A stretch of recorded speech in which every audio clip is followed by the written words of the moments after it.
Hello, hello, j'espère que vous allez bien.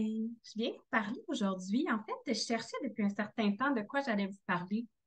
J'avais envie de recommencer à faire des podcasts un peu plus souvent. Je sais que je le dis souvent, ou en tout cas, ça traverse ma pensée souvent, mais l'inspiration n'était pas nécessairement là. Puis tant qu'à partager des choses, je veux vraiment partager des choses qui sont pertinentes, puis qui sont chères à mon cœur. Alors, me voilà. La vie m'a donné un sujet, j'y ai pensé. Je me demandais, est-ce que j'en parle, est-ce que j'en parle pas? Puis finalement, j'ai vraiment eu la confirmation, de l'univers que je devais en parler. Alors, je veux vous parler des passeurs d'âme. En ce moment, je ne sais pas si vous avez remarqué, mais moi, je le vois dans plusieurs groupes spirituels où je suis. Il y a beaucoup de manifestations d'entités. Ça peut être des manifestations positives, mais il y a aussi des manifestations qu'on ressent comme un peu plus négatives. Puis il y en a qui nous laissent un peu dérangés, mais on n'a pas peur. Tu sais, c'est comme, tu sais qu'il y a quelqu'un, est-ce que c'est bon, est-ce que c'est mauvais? Bah, ça donne un petit frisson, mais c'est comme, c'est pas sûr, c'est quoi exactement. Je sais qu'il y en a qui font aussi beaucoup de rêves ces temps-ci. Euh, Fait qu'on sent que l'activité dans l'invisible est vraiment là. C'est dû à quoi? Bon, moi j'ai mon opinion. Il y a plusieurs écoles de pensée, j'imagine. Chacun a sa propre guidance, chacun a son idée là-dessus. Je vais vous partager ma vision, puis vous prenez juste ce qui vibre avec vous. Moi, de la façon que je le vois, c'est que, bon, on le sait, l'énergie de la planète augmente. Euh, les gens sont de plus en plus conscients. Il y a de plus en plus d'intérêt pour la spiritualité, de plus en plus d'intérêt pour l'invisible aussi. Je pense que ça se voit à un point tel que des fois, ça devient presque une mode, mais c'est correct parce que ça ouvre les consciences, puis ça aide les gens à avoir une curiosité envers l'invisible qui était un peu plus tabou avant. Fait que, super.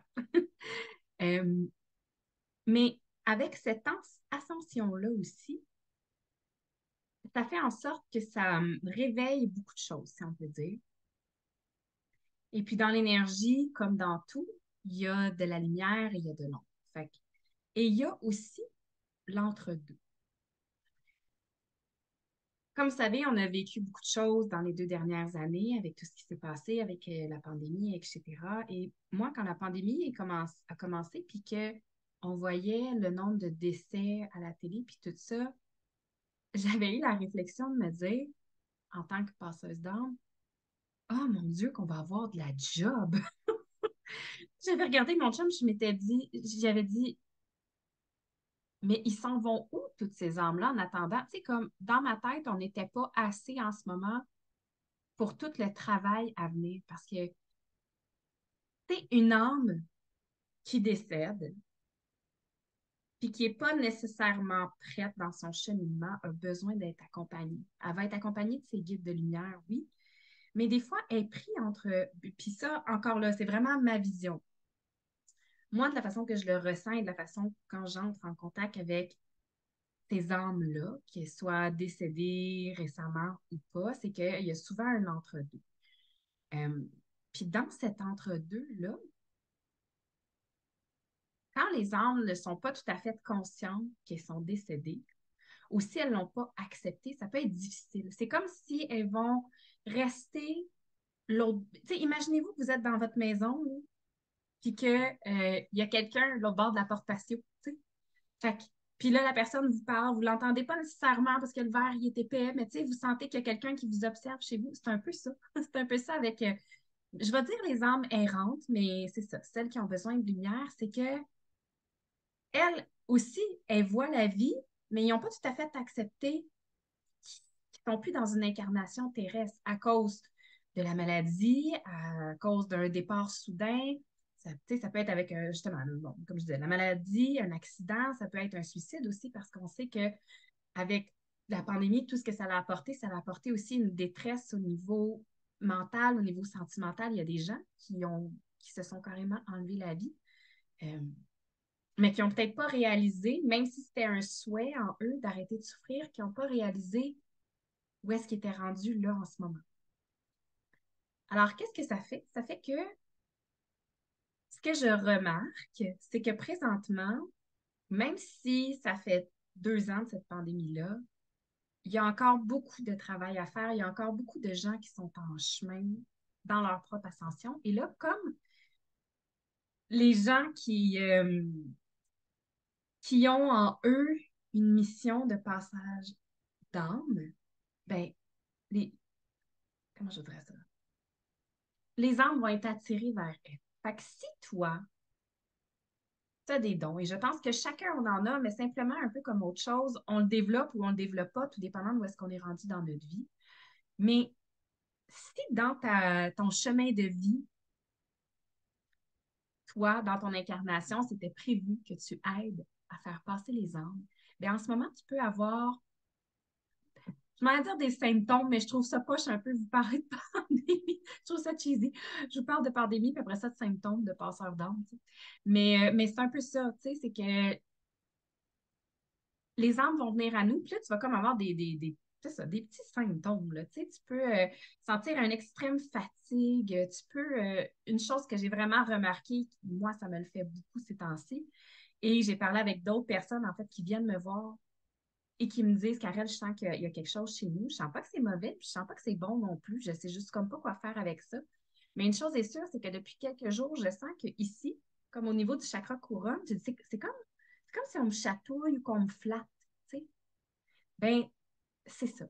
C'est un symptôme du passage d'âme. C'est que l'astral essaie de solliciter ton attention probablement pour que tu aides cette âme-là, ou c'est peut-être même l'âme. Moi, je sais que la première fois que j'ai ressenti un défunt, c'était dans mon dos et au niveau de mes cheveux. Fait que j'avais un oncle que, moi, dans ce temps-là, je portais vraiment souvent une queue de cheval. Là. Fait que j'avais ma couette comme ça. Puis là, ben, quand il y avait une identité, là, je ressentais comme ça dans ma couette. Fait que ça a été un des premiers signes d'âme, d'entité, tout ça, de défunt. C'était leur façon de me communiquer, me faire savoir qu'ils étaient là. Mais des fois, ça peut être un peu épeurant, puis ça peut être un peu inconfortable. Puis, comme je vous disais, il y a plusieurs personnes qui ressentent ça. Mais là, qu'est-ce qu'on fait? Qu'est-ce qu'on fait quand on ressent qu'il y a quelqu'un chez nous, quand on ressent qu'il y a une présence? Comme je dis, que ce soit bon, mauvais, peu importe, qu'on ressent ce petit flattement-là, qu'on a l'impression d'être observé, qu'il y a des phénomènes un peu paranormaux qui arrivent chez nous. C'est comme moi, il y a quelques semaines, je savais qu'il y avait une âme qui était là. La télé s'allumait pendant la nuit.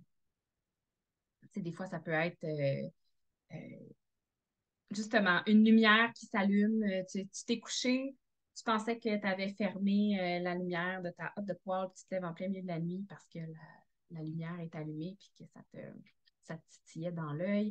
Tu pensais avoir fermé une porte. Tu te souviens de l'avoir fermée, tu te lèves le matin, elle est ouverte. Tu sais, il y a toutes sortes de petits signes comme ça qui peuvent être observés quand il y a un ange chez vous qui a besoin d'aide. Là, maintenant, qu'est-ce qu'on fait? Qu'est-ce qu'on fait quand on a une manifestation chez nous et que on, on est passeur d'âme? Bien, tu as deux choix, en fait. Quand ça commence à se manifester à toi, c'est une occasion. Tu peux le voir comme une occasion que l'univers te donne d'apporter ton soutien à ces âmes-là. Mais sache que tu n'es pas obligé. Si ça te fait peur, si tu n'es pas confortable, tu n'es obligé à rien. Même si c'est dans ta mission de vie, peut-être que tu vas l'expérimenter, peut-être que tu ne l'expérimenteras pas. Si tu sens que tu n'es pas rendu là, tu n'es pas rendu là, puis c'est tout. On ne s'ostine même pas avec ça.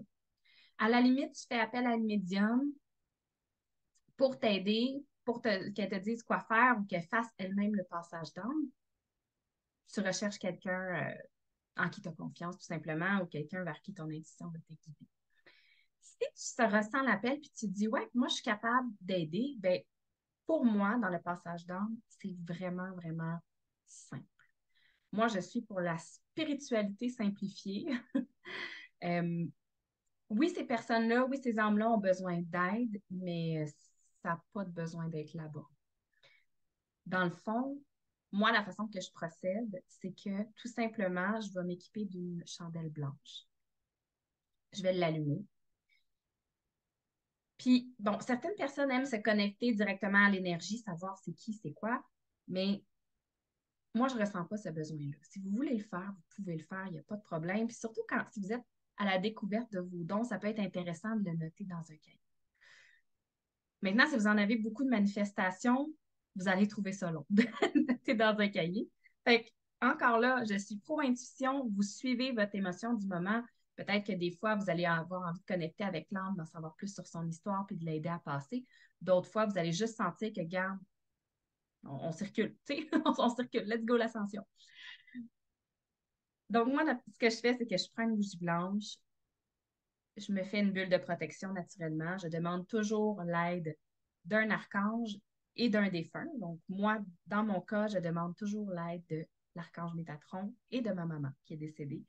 Je demande à ce que je sois protégée, à ce que je garde mon énergie et que la lumière, que ce soit vraiment la lumière de la source qui travaille à travers moi et non moi qui donne de ma lumière. Ce qui fait en sorte que je peux aider à faire passer les âmes sans perdre ma propre énergie, ma propre lumière pour donner à ces âmes-là. Donc, je visualise la lumière de la source qui me traverse et là, je vais demander à mes guides et aux guides de, de l'âme de tout simplement la guider vers la lumière. J'explique que j'ai allumé la chandelle pour elle, qui est maintenant temps de quitter son incarnation terrestre et qu'elle suive la fréquence d'amour et de lumière, que mes guides et que les siens vont être là pour l'accompagner. Puis ensuite, je lâche prise. Je lâche prise. Je vais laisser la bougie allumée un certain temps. Puis encore là, c'est vraiment jusqu'à temps que vous le sentez. Certaines fois, vous pouvez la laisser allumer 1 heure. Naturellement, organisez-vous qu'elle ne soit pas sans surveillance, que vous soyez chez vous. Des fois, ça peut être juste 10 minutes, puis tu sens que, OK, non, je pense que là, on peut l'éteindre. On l'éteint en conscience, on dit merci à l'univers, on envoie un sentiment positif vers cette âme-là. Puis ensuite, ce qui est important, c'est de nettoyer chez vous. Il y a plusieurs façons de nettoyer. Vous pouvez passer la sauge, le palo santo, de l'encens. Euh, S'il n'y a rien de tout ça qui vous allume, il y a aussi des musiques. Donc, sur YouTube, il y a des fréquences exprès de nettoyage. Je ne sais pas par cœur c'est laquelle, mais bref, si vous écrivez en anglais fréquence nettoyage, même je pense qu'en français, il y en a, mais en tout cas, je suis habituée d'écrire en anglais. Si vous écrivez ça, puis que vous faites jouer cette musique-là, ça va nettoyer parce que c'est des vibrations. La vibration va venir nettoyer une autre vibration. Et sinon, il y a aussi une chose qui existe, c'est un spray à base d'huile essentielle de menthe qui vient vraiment travailler au niveau de l'atmosphère et de l'énergie. Donc, vous pouvez faire des recherches aussi là-dessus, qui est une belle alternative pour celles qui aiment ni l'odeur de la sauge, ni l'odeur du Palo Santo ou que l'encens leur rappelle l'Église. Je comprends ça. Il y a des alternatives. Si vous avez aussi des pierres comme des quartz qui peuvent aider, donc les mettre à la place où est-ce que vous avez eu le plus de manifestations, peut-être la garder là une journée ou deux, puis tout dépendant, là, la charger à la lumière de la pleine lune ou la passer à l'eau, tout dépendant de la caractéristique de la pierre. Donc, bien important de nettoyer votre pièce comme il faut et vous pouvez aussi faire un nettoyage pour vous. Donc, si c'est une fréquence que vous utilisez, vous pouvez prendre quelques minutes, mettre la fréquence dans les écouteurs, puis vraiment visualiser que on fait le ménage alentour de vous. Tu sais, imaginez un peu comme si on vous passait. Moi, j'imagine comme si on passe une espèce de baguette magique qui nettoie tout alentour de moi, de ma tête jusqu'à mes orteils.